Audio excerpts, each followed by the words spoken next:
Welcome to The Explainer. Today we're diving straight into a really haunting narrative called The Parable of the Holy Mirror. And we aren't just going to read this, we're stepping into the shoes of a hidden observer. Together we're going to decode this chilling tale about absolute perfectionism, the crushing burden of existence, and ultimately the total erasure of the self. Think of us as witnesses, basically recording the final tragic confession of a character known as the Pale Inquisitor. To really grasp the gravity of this text, I need you to imagine yourself standing in the deep, freezing shadows of the Iron Bridge. You're looking down into a place called the Shattered Gate. You're standing right on the edge of the soul's borderlands, where this thick gray mist just kind of dissolves into absolute void.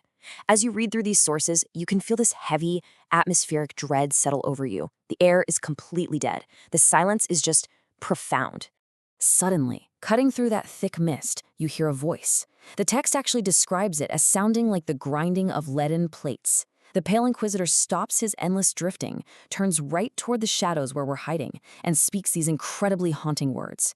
He points at a towering silhouette of absolute blackness, the Black Knight. He doesn't see a monster, though. No, he sees perfection. Section 1. Shadows of the Iron Bridge and Armor Against the Void. Right there at the threshold of the Shattered Gate, the visual contrast unfolding before us is just staggering. The author uses this incredibly vivid imagery to set up the main philosophical conflict of the whole parable. On one hand, you've got the Pale Inquisitor, right? A figure utterly crushed by the gravity of his own existence. He's dense, he's heavy, he is weighed down. And standing across from him is the Black Knight. But the knight isn't covered in heavy armor or intricate details. He is literally a towering silhouette of pure void. It's this massive contrast between the unbearable weight of living and the featureless, weightless emptiness of nothing at all.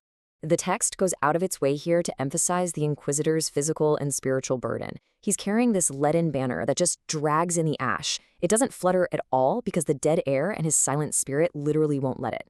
And his armor, it's not just metal. It's etched with the sins of his failed ancestors. It acts like a penitential garment of crushing gravity. Even his robes are made of iron filings that loudly clatter on the stone gate.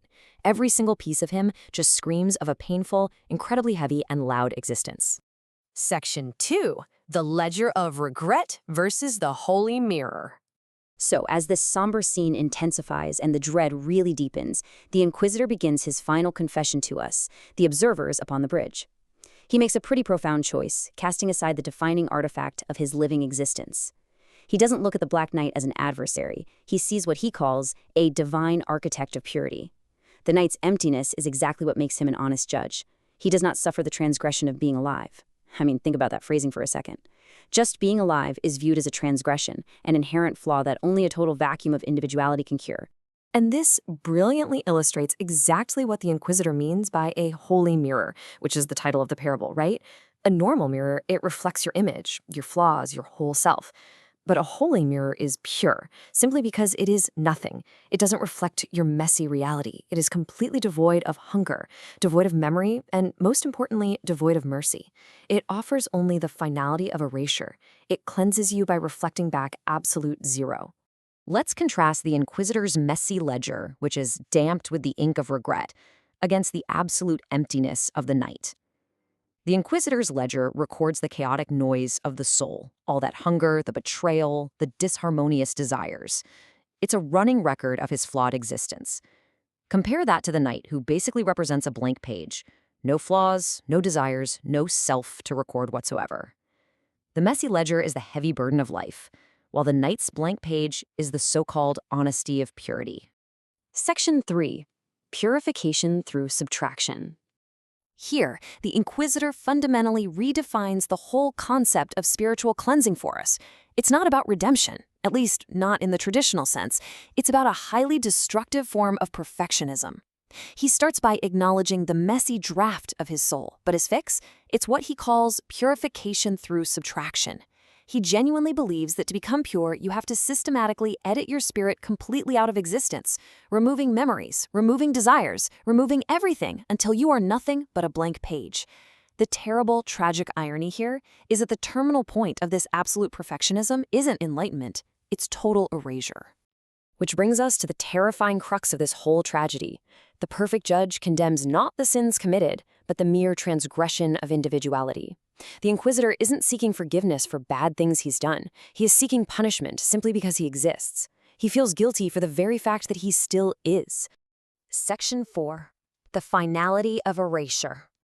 As we watch from the Iron Bridge, kneeling on the freezing stone, his iron robes clattering, the Inquisitor makes his final surrender.